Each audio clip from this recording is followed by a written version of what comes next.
এটা খুব কম মানুষেরই অজানা যে ভারতের চণ্ডীগড়কে বলা হয় ওল্ড প্ল্যান্ট সিটি। সেটা আজ সচক্ষুষ দেখলাম, আর দেখে পরে মনে এটাই বিচার এলো যে এখানকার মানুষজনদের অক্সিজেনের জন্য অ্যামাজনের কাছে ধার নিতে হয় না অ্যাটলিস্ট। হ্যাঁ বন্ধুরা, এটাই মনে হলো। তা আজকে এসেছিলাম চণ্ডীগড় ঘুরতে। আর চণ্ডীগড়ের সেই বিখ্যাত রক গার্ডেন যাব না, এটা হতেই পারে না। তো চলো, রক গার্ডেন আমি একা একা ঘুরবো সেটাও তো হতে পারে না, তাই না? তোমাদেরকে না নিয়ে যাব। তবে সবটা ঘুরিয়ে দেখাবার সত্যি ভিডিও অনেক বড় হয়ে যেত, যা তোমাদেরও ধৈর্য থাকতো না। আমি বিশেষ কিছু কিছু অংশ তোমাদের কাছে তুলে ধরলাম।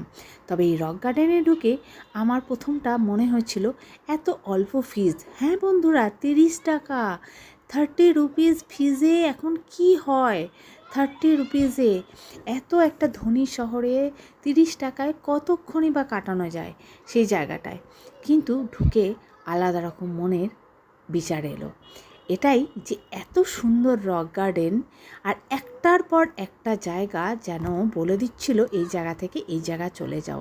মানে ওদের রাস্তাগুলোই এত সুন্দর করা ছিল, একটার পর একটা রাস্তার পথ নির্দেশকের দরকার পড়ে না, নিজেরাই যাওয়া যাবে। আর দেখেই মনে হতো যে এইটার পর আর হয়তো কিছু নেই, এরপর হয়তো বাইরে বেরাবার রাস্তা।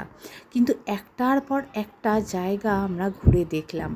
আর সত্যি 30 টাকায় মোটামুটি 3 ঘন্টা অনায়াসে কাটিয়ে দেওয়ার মতো জায়গা বটে।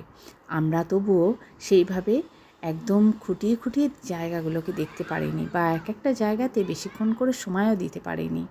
কিন্তু যারা ওখানেই বাসিন্দা, বা কেউ যদি চায় যে পুরো দিনটাই 30 টাকায় একই গার্ডেনে কাটাবো, সেটা কিন্তু অনায়াসে কাটানো যায়। এতটাই বড় আর এতটাই সুন্দর প্রাকৃতিক দৃশ্যতে ভরা এই গার্ডেন, সত্যি আমি মুগ্ধ হয়ে গেলাম। আমি 30 টাকা ফিজেতে ভাবিনি যে এত কিছু দেখে নেব, এত সুন্দর কিছু দেখব।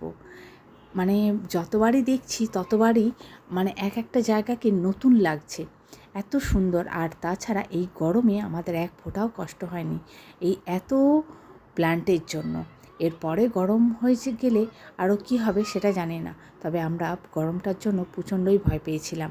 আর এইখানটার জায়গাটা তো সত্যি শ্যুটিং করার মতো, তাই আমি একটু শ্যুটিংয়ের ছলে ভিডিও বানিয়ে নিলাম। তবে এটুকু বলতে পারি, গার্ডেনটা ঘুরতে গিয়ে কোনো বোর ফিল হয়নি।